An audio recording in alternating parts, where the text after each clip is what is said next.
Are we invited to share in Jesus's nature? I get what you're getting at, but you got to be careful with this one.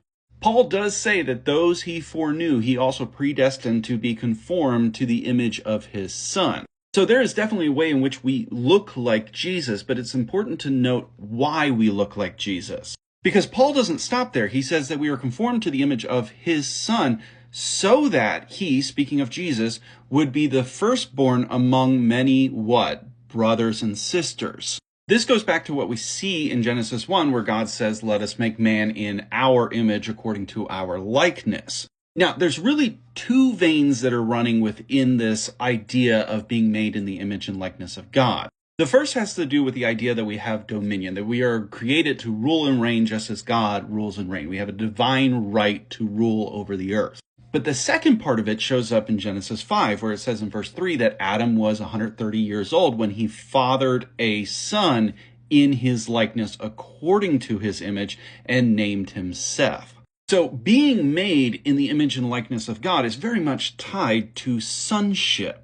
This is why, bonus points, modalism and oneness theology doesn't work when you read passages like Colossians 1:15, where it says he, Jesus, is the image of the invisible God, the firstborn over all creation. Because in order for Jesus to be an image of God, he needs to be like God and he needs to be distinct from God. And since the rest of the scriptures talk about Jesus being from eternity past, that means that there is a distinction in the Godhead between the Father and the Son. In other words, Jesus isn't created, he's distinct from the Father, but he's co-equal with him.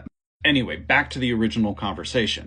Now, it's important to note what Paul says in Romans. It says, if we are children, we are also heirs, heirs of God and co-heirs with Christ, if indeed we suffer with him, so that we may also be glorified with him. This is where the idea, the second vein comes in, that we were created to rule and reign like God rules and reigns. And in that sense, as Paul says, we are actually equal with Christ. So not only do we share in the sonship of Jesus, not only do we share in being co-heirs with Jesus to rule and reign like he does, we also share in his glory. And the reason why we can say this is because Jesus's glorious inheritance is what? In the saints. So when we are saying that we are co-heirs with Jesus, it means he is our inheritance and we are his. This actually goes all the way back to the Old Testament, where God told his people wandering in the wilderness that they are his inheritance. And we as Gentiles have been grafted into that lineage of Abraham, not as children of blood and flesh, but rather children of the promise. We are children of God by means of adoption, as Paul would put it.